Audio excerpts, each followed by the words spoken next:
We'll move now to question 3. Mr. Powell will be the first response. And the question is, the success of our school system is vital to recruitment to businesses in our area. Where do you feel our school system falls short in attracting new business, and how would you go about correcting that?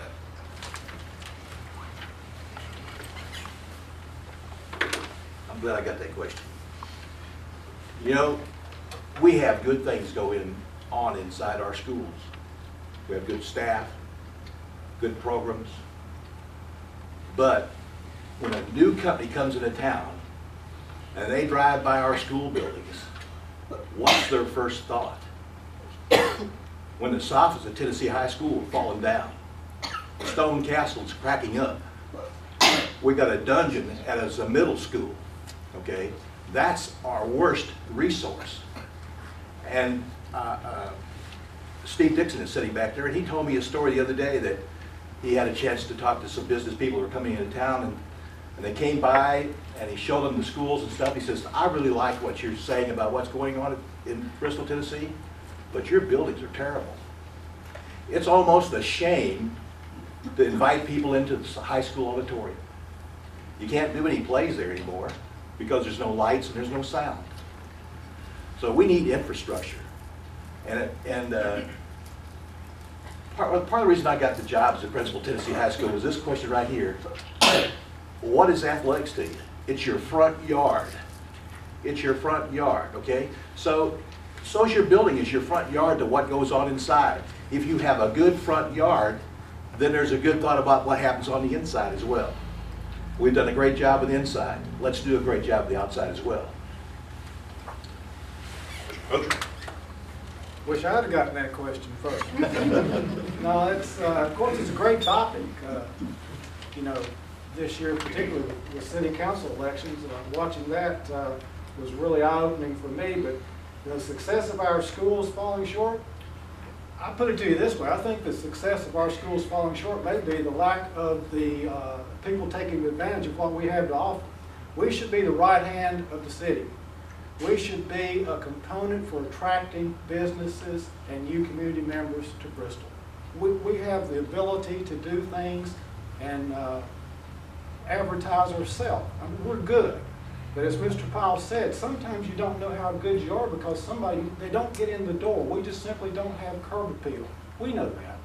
But you know, we do a very good job maintaining what we have, maybe too good over the years. Because we're, you know, an 80-year plan to build buildings, we got behind someplace. We have got to do a better job with that. I can't tell you the number of times my wife in the real estate business has talked to folks who have said, you know, I can live anywhere in the Tri-Cities. I like what you're saying about what you're doing in your school. I like your data, but you don't look good. And you don't have a designated plan on paper that lets me see what you're going to do in the future. So, you know, we must simply upgrade everything we're doing, and facilities are part of that. Ms. Ellis? Well, not to beat a dead horse, but the success of our system is vital to us. And I think we can all agree that our buildings need some work, and we've known that for a long time.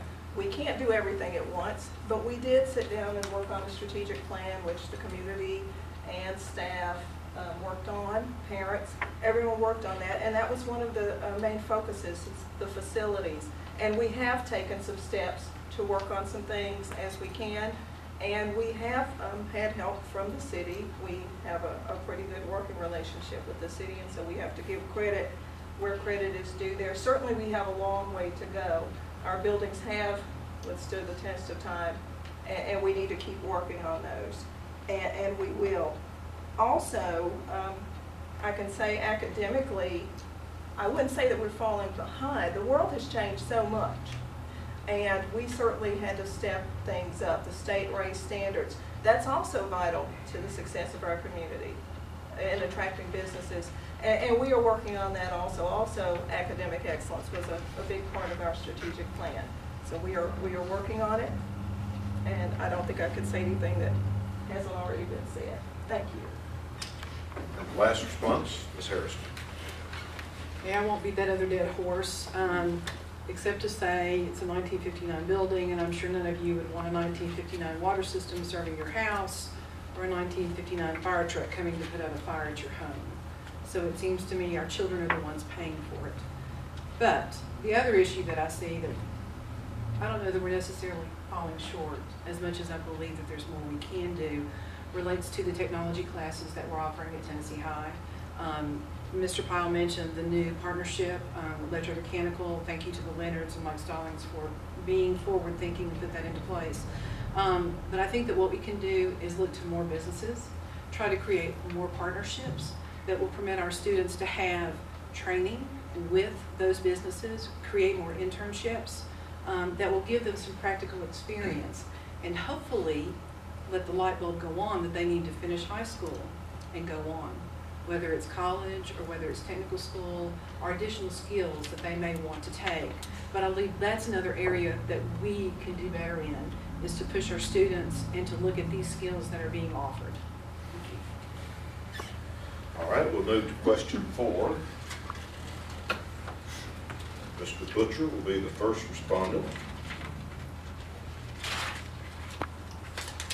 Question is, a great deal of importance is being placed on STEM education.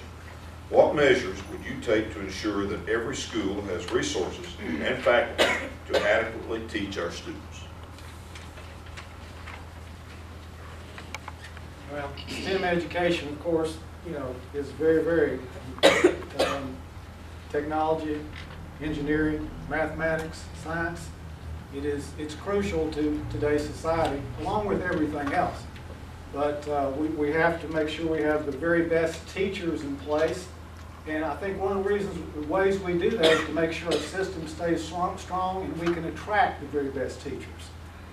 It makes a difference. Again, it gets back to teachers in the classroom. A very great science teacher who is creative and who can get that knowledge across is important and vital. And we need to keep those teachers, we need to train those teachers, and we need to do everything we possibly can to maintain them.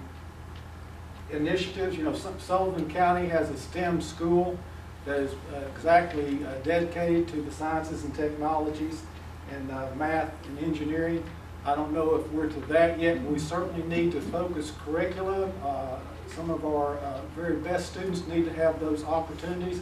Actually, all our students need to have those opportunities, because that's what is going to be driving industry and so forth in the future. Ms. Ellis? Excuse me, I'm having allergy issues. We can all agree that STEM program is very essential to us right now. About a month ago, I went with some of the administrators to visit schools in North Carolina who have special programs for high-achieving students, and we did visit a STEM school. And we visited several schools that day and made some great partnerships with staff who are willing to also help us. But looking out and seeing what the best practices are, see who's doing it well, and speaking with them and talking with them and learning from them is one of the things that we are doing and will continue to do. And also, hiring the best staff, making sure that they are trained. And another thing, probably, the state is looking at differentiated pay for different employees, and that might allow us to hire some of those teachers in areas that are harder to place. And so we're looking at that. Ms. Harrison? I agree with Ms. Ellis. I think best practices is one of the most economical ways that you can see what others are doing without actually having to buy the software or hire the person, provide the benefits. And sending our administrators, our faculty, I think those are great ideas. I think one other possibility that we might consider would be a collaboration with other schools. Because if our students could go, like the faculty and administrators, to see what other schools are doing, then that's going to open their mind to new suggestions on how we can utilize projects, how we can put together learning methods that could be used in our school. They could become mentors to other kids. That's not going to cost us any money. The trip might cost a little bit of money, but coming back and utilizing all that would be something we could immediately put in place in schools. It's easy to say, let's get more teachers and let's get more software and more computers, but again, funding is going to be the issue that we would face. Right. Well, high-quality educators, well-trained, is key. Something really novel is, you know, we have Bristol here. We have joint agreements with Bristol, Tennessee, Virginia. We have a common library. We have a common train station. We have a common core with the music program. You know, why not some common programs in education, okay? Besides a partnership with Habitat for Humanity, you could have, you know, we're partnering with Virginia businesses, Tennessee High School. Why don't we partner with Virginia High School as well? And some of those technologies and uses that could be a benefit to all of us. But STEM is math and science, folks, technology, that's what it is. And you know, the basic of all sciences is mathematics. You know, we do mathematics, physics, chemistry, biology. That's the order, but we don't even teach it that way because we teach it alphabetically. Biology, chemistry, and physics. It's really kind of silly the way we do things in education, but it is. And so, you know, we need a strong math, whether you call it STEM or whatever you call it. You need a strong physics program. You need the strong chemistry and the technology that goes with it. I think we're making strides in technology. Hopefully we're making more strides in math. And we can be successful as we keep our nose to the grindstone and move forward as quickly and fast as we can with quality staff, highly trained, and a lot of technology. We'll move now to question 5. Ms. Ellis, you'll respond first. Question is, how would you work to further build the school system's reputation and relationship with the community?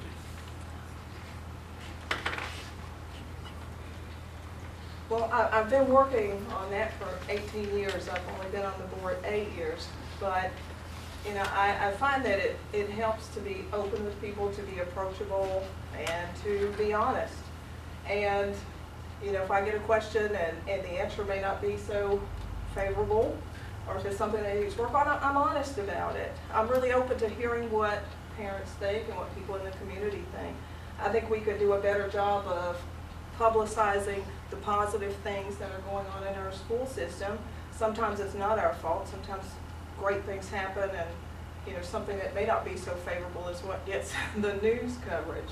But we need to talk about that, and we need to let people know what we're doing. When people, you know, question our safety, maybe we need to make a statement to the public on how well we are doing, and that we didn't just start focusing on it. But I think for your board to be approachable is a great thing, and not just with the public, but you know, also with staff. And that's something that I have worked on since I have been on the board. And I would, like I say, I know when I came on the board and Dr. Dixon was there, you know, he would always caution us, and I was the only new person that came on, in that when you talk to staff, they don't see you as, you know, a person. They see you as this board member. And I'm not going to say that he's right, and so don't anybody here tell him that I said that he was right about that. But sometimes the public sees you as a slightly intimidating figure, or someone that they can't approach also. But I have made a special concern to talk to everybody. I spend hours. I can't get through the grocery store in a short amount of time. But I think, you know, that's as basic as it gets, is to be approachable and to talk to people and to talk openly and honestly, and refer them to the right person in the system when they actually do have an issue. Ms. Harrison. Okay, I want to talk very quickly. I've only got 2 minutes. Okay, first of all, I believe that the board members need to be accountable, they need to be transparent, and you need to be inclusive. Okay, 2 ideas that we can reach out to do that. One, at the hospitals, we do rounding. Different board members will go to different departments. We could do it with different schools. Yes, they may not see you as someone approachable necessarily, but if you create that relationship, they're going to come to know you, and they'll eventually open up to you. So I think we could create some type of rounding system between the board members and the schools. And the second thing I think we need to do, we need to take more advantage of Channel 16. This goes directly to a better partnership with the city. They are open to allowing us, the school system, to use that channel more. Let's film the robotics competition at Nashville and put it on. You're going to have the kids watching, you're going to have the parents and the grandparents, you're going to have the rest of the city watching what's going on. Why not film an art show? And then you could have Mrs. Kind come and she could narrate it, and we go through and talk about the different forms of art that are displayed. Parents, grandparents, kids, neighbors, they're going to be watching it. The more they become involved, the prouder they're going to be of our school system when they know what we're doing. That's the way to pull them in. If they're going to sit in their armchair, let's make them use that remote and flip to our channel. Thank you. Oh, that's really excellent. I like the concept of publishing and getting things out of what your students are doing. It's probably the best public relations element we have, and because that's the most important one. And I think using the media is excellent, and we're so far behind on that. I mean, we probably had the opportunities 10 years ago to do that. You know, and whenever you do a contract with a charter like a cable company, that's built in if the right people are negotiating it, so that you can have access to those kind of tools. You know, why don't we, besides broadcasting graduation and some plays, some arts, and those kinds of things, we can do so much more. And I think that's really an asset in developing that communication and publication.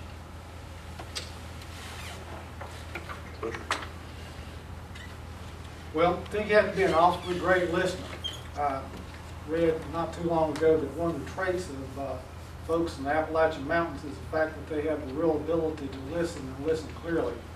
It takes work, but you need to listen to what folks have to say and don't discount anything. Filter through and decide how you're going to react. Of course, you've got to be a great cheerleader, and you've got to be visible to be a cheerleader. And you need to do that for everything that's going on positive in the school system. And you need to face up to those things that aren't positive, and, express your opinions and work on those things. A euphemism, a sports euphemism, don't just, talk the talk, you got to walk the walk. Whatever you say you're going to do, you got to do. And you got to explain, you've got to be accountable for what you do. Creative thinking keeps coming through in this discussion. That's wonderful. We just have such a wealth of assets with our students at all levels. And we need to tap into those resources and come up with things that don't necessarily are very costly, but are going to be so productive.